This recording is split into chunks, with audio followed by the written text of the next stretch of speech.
So, welcome to Conversations with Marléne and Pascale. I'm Marléne Rose Shaw. I'm a therapist and coach and self-help author, and I help people with confidence and relationships, and in particular, how to get past people-pleasing so that they can live their true, authentic, true lives and have really powerful relationships and success in life. Over to you, Pascale. Wonderful stuff, Marléne. Hello, my name is Pascale Lane. I'm a therapeutic relationship and confidence coach, and I help women who are unhappy in their relationships and marriage to decide whether or not to stay and fix the relationship or go and start afresh. But either way, making sure that they've done everything that they can to improve their situation for themselves and their children. Fantastic.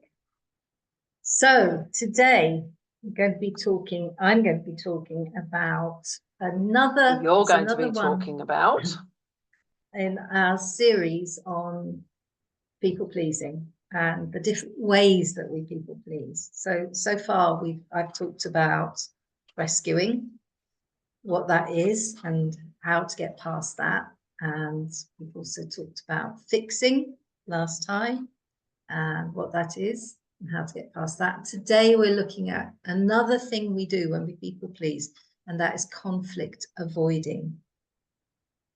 Oh. So this comes up all the time, doesn't it? Conflict avoidance. Yeah. It comes up? Do you see it a lot in your practice? It comes up, yeah. So the first thing I want to say before we go any further is, if you think you are in a relationship, a situation where you think there's abuse going on, if you don't feel safe, conflict avoiding might be something that you're doing to keep yourself safe. And I don't want you to think that you must try out any of the things that I'm saying today. I want you to go and make yourself safe. Go and talk to somebody, find somebody who can help you and support you. This video today is not about what to do in abusive relationships. Yeah, because conflict avoiding serves a purpose in an abusive relationship, is to keep you safe. Yeah. What we're talking about today is the thing we do with conflict avoiding, that we do generally in our relationships, and in a way we can call it conflict avoiding, and we can also call it confrontation avoidance as well, because it's not about avoiding having a physical fight. It's about avoiding kind of bad feelings, that confrontation feeling, that coming up against disagreements, that sort of emotional upheaval and upset that happens when we avoid conflict. And it's about kind of what we do and how we do that. I mean, what's your thoughts, Pascale, on conflict avoidance? You said you see it. Do you see it with when you work with people with relationships? Yeah. I do see it very much, but I think the theme that comes up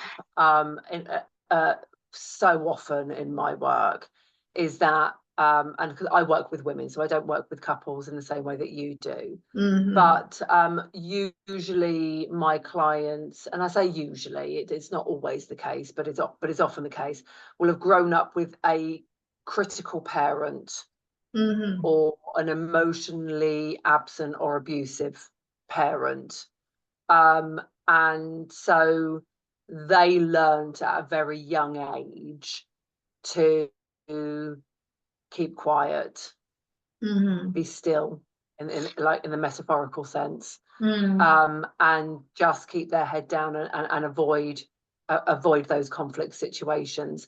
And so when trouble arises in their relationship, usually with a similar type of husband to, mm-hmm.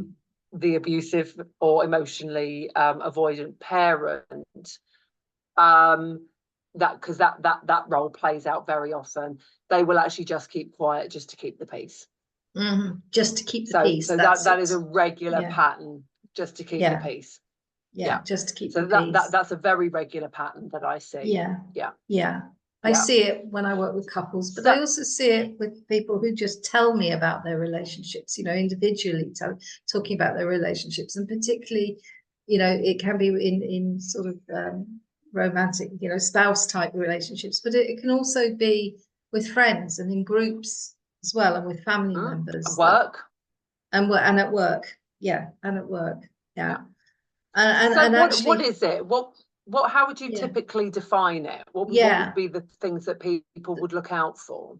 The things that people do. So interestingly enough, you know, there are some that are obvious. So people might avoid a difficult conversation because they just don't want the bad feeling. They don't want what they imagine. And quite often people imagine there's going to be some backlash that's far more in their imagination than the reality of when they do have that conversation.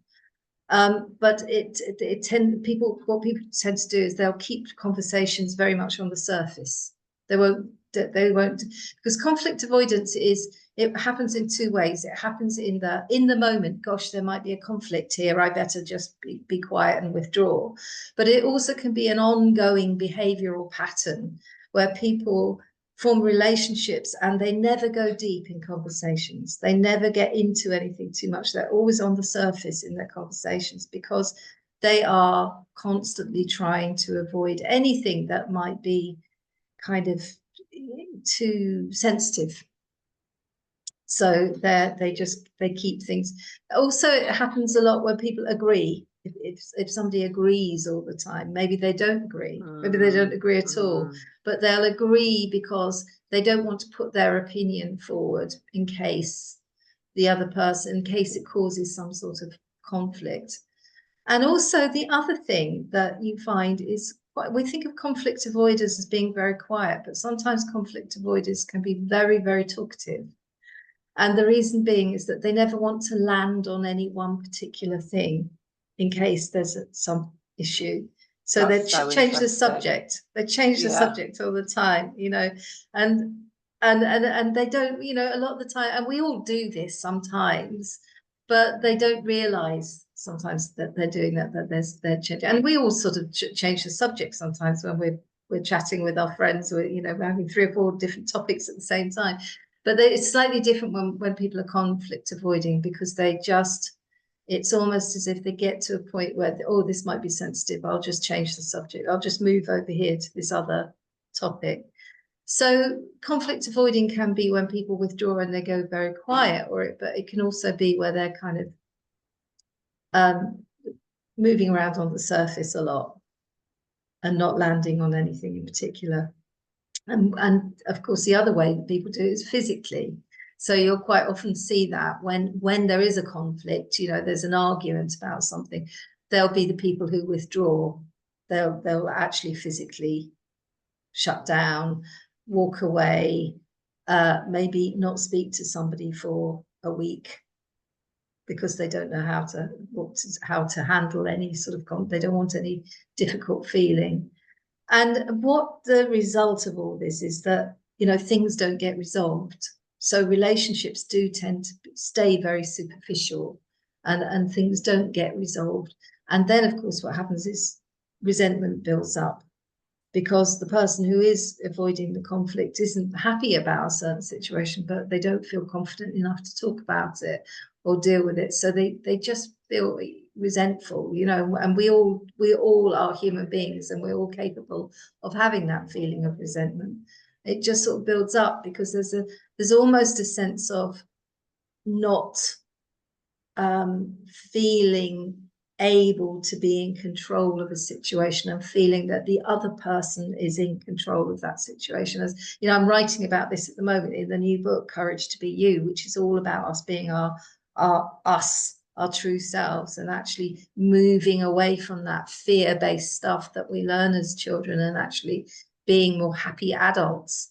And it's a lot about that. When we conflict avoid, what can happen is that there's a kind of a message in our head that says, you know, I can't actually say what I want to say to this person because they put me in this situation, and therefore I resent them, or I can't make this change or ask them to respect me more, or whatever it is, because they might get angry, or it might be uncomfortable, and it's very easy for us to put that onto the other person and not actually notice in ourselves that maybe we're avoiding conflict.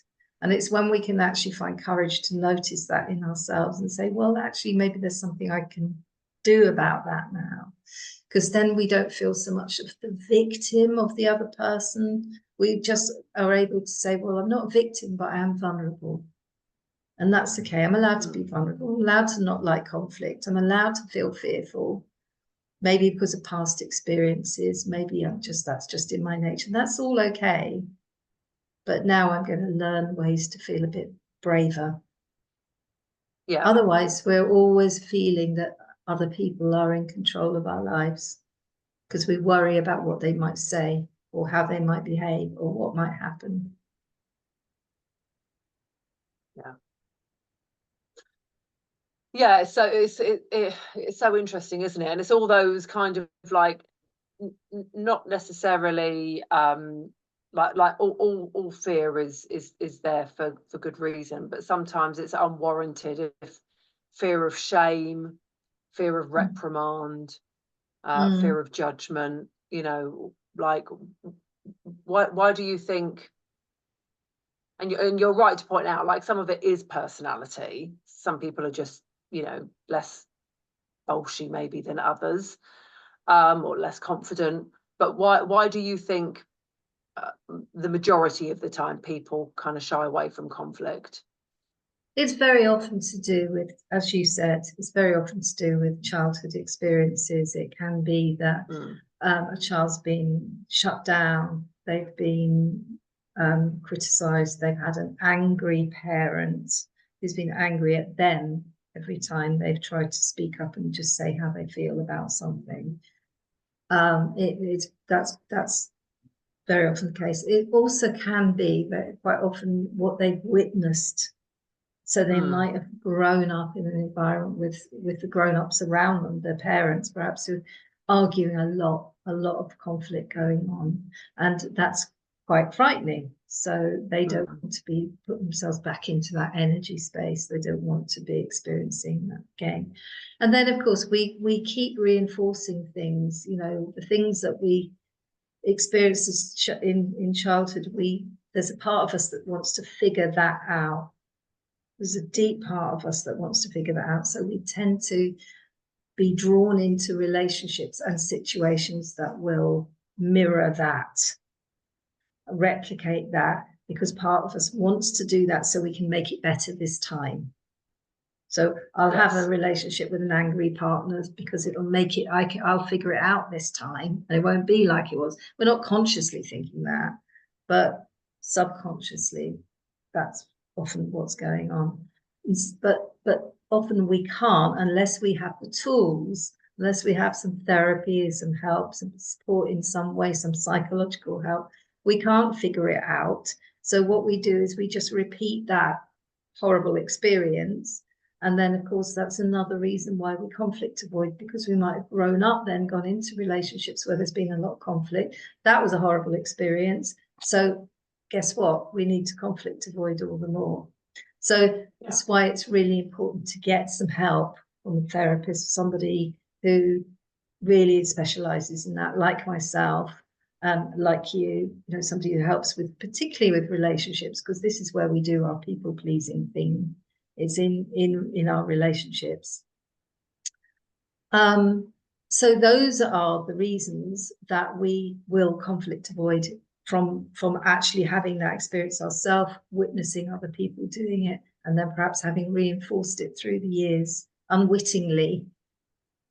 And what do you think about situations where people just want to be, and again, this about following on from what you were just saying, people just want to be liked, so like if somebody only got their parents' attention when they were being good, being amiable, doing the right thing, being helpful, that also leads into conflict avoidance, doesn't it? Yeah, it does. And all of these people pleasing behaviors are all interlinked. We've looked at rescuing already, we've looked at fixing, and we're going to go on to look at 2 more after today, and and adapting, you know, they all link in with each other.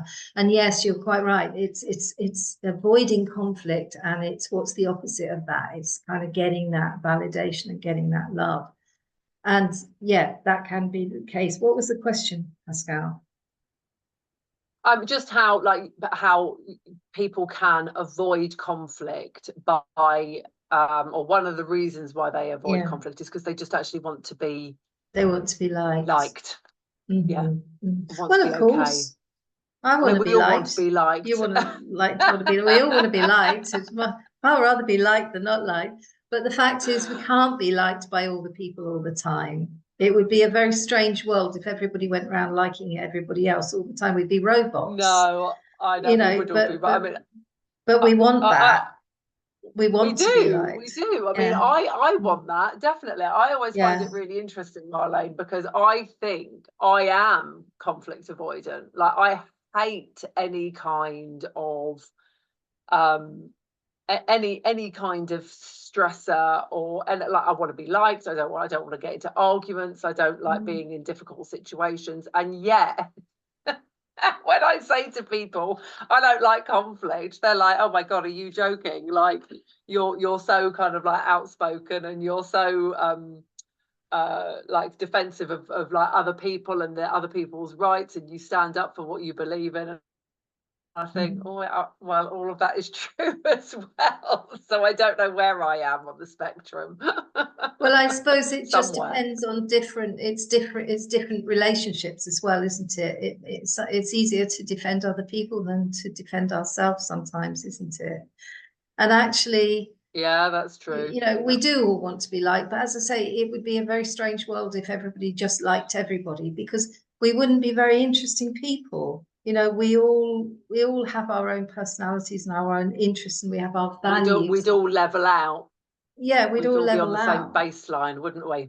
Yeah, and really it wouldn't be very interesting because we, you know, we enjoy the variety of our world, the world we live in. You know, we have all these contrasts, we have all these differences, we have all these cultures, we have all these different experiences that we can have, and different people and different personalities. And when you meet somebody, you go into a room, you meet 10 people, there'll be some that you say, oh, I really like that person, I really resonate with that person. That person, I don't kind of quite get them, we're not quite the same, you know. And so that's why we can't be liked by all the people all the time, because when we like people, we quite often like them because they're like us. We like them because, or they agree with us, or they, you know, they make us feel good about ourselves or something. And it's impossible for all human beings to do that to all human beings all the time, and also be different from each other. So we, you know, if we can think of it like that, then we realize that we're going to bump up against each other. That's the expression I quite often think. I often think about people being in those, what do they call it? Is it dodgems they call them, you know, at the fair where they... dodgems. Yeah, bumper cars. Those bumper cars. You know, we do that. I like to think of it like that, because when people do that, they kind of don't really offend each other or hurt each other. It's all a bit of a game, isn't it? Bumping in, and they're quite sort of safe, those things. So it's kind of like that, you know, it's that feeling of, well, of course you're going to bump into each other. You're all sort of moving around, doing your own thing. And so you might disagree from time to time. And actually, it's very healthy to be able to do that. And I think the very first thing that I teach my conflict avoiding clients, and actually many of my clients, whatever the issue is managing emotions. Because when you think about avoiding conflict, probably the first thing that comes to mind is, oh, you're a bit wobbly. Do you know what I'm saying, Pascale? That sort of feeling of like, you know, oh, conflict, oh, you know, bumping up against somebody, they might not like me. It's that emotional thing that's going on, isn't it? And so I find that it's a really useful thing to have some techniques and tools for managing emotions first, because if you know you can manage your emotions, that fear, that anxiety, that worry, maybe guilt or shame or whatever the feeling is, then you know that you can then go into that conversation with somebody, that difficult conversation or that difficult situation, feeling a bit more calm about it, because your emotions are not going to get ahead of you. They're not going to start controlling you. You yourself can manage those emotions and you can feel calmer. And then the other side to it is to practice. You know, if we want to say something, somebody saying a difficult conversation or something, is to think about it, write it down, get some bullet points, be very clear, rehearse it, be very clear on what you want to say to this person. Because then when you go into that conversation, you're not you haven't got the emotions coming up. You haven't got all this worry, and you know exactly, you kind of got your lines rehearsed like an actor. You know, you don't have to, because when we want to say something to somebody, perhaps in a more assertive way or a more sort of confident way, we can get all muddled up. The words won't come out. They come out all squeaky, or you know. So if we can deal with the emotions, and we've got it so clear what we want to say, we can't really get so muddled up, because it's kind of just there. You know, it's like lines rehearsed, as I say. You know, we've got our lines. So I often teach my clients EFT, very often tapping. Yeah. Very often, and I use EFT in my own life as well. But I often teach my clients EFT, and I'd say about 20% of my clients already know EFT these days. Another technique I teach clients is heart math, which is heart coherence with the brain, which we'll talk about perhaps in another conversation. I don't think I know about that. Heart math is very powerful because it uses the nervous system of the heart. The heart has a nervous system, and it uses the nervous system of the heart to work with the autonomic nervous system to help us to recognize when we are stressed and to calm ourselves down.